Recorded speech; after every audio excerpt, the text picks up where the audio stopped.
समस्त को धन्यवाद। मेरे आज सभार सभापति करथबा आम अनुष्ठान निर्देशक श्री प्रमोद कुमार मल्लिक रखी से सभा शेष अभिभाषण सभा सांग सहित अभिभाषण रखिए एवं सभा सांग करेंगे।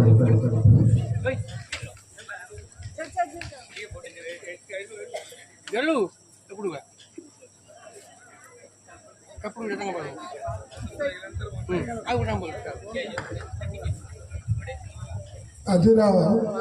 उद्घाटक मोर परम पूज्य दादा श्रीयुक्त पंचानंद महोदय, मोर बड़ भाई श्रीयुक्त रवींद्रनाथ मल्लिक महोदय,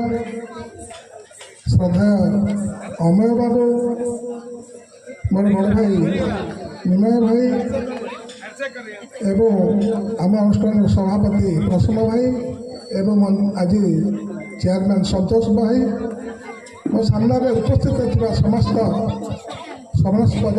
गुरुजन मंडली एवं छोट भाई और भाई मैंने आज जो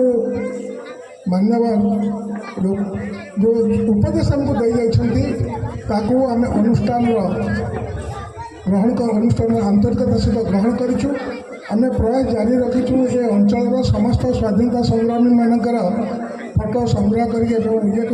संग्रह कर गोटे गैलेक्सी करूँ एवं ताको जो कहले मान्यवर पूर्वतन मंत्री महोदय पंचानंद दादा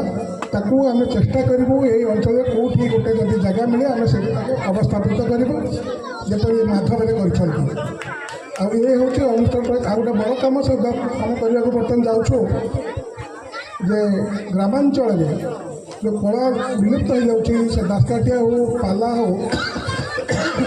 तार केमती अग्रगति हम से चेष्टा करूँ एवं समाज में केमती श्रृंखला सृष्टि कर चिंता करूँ।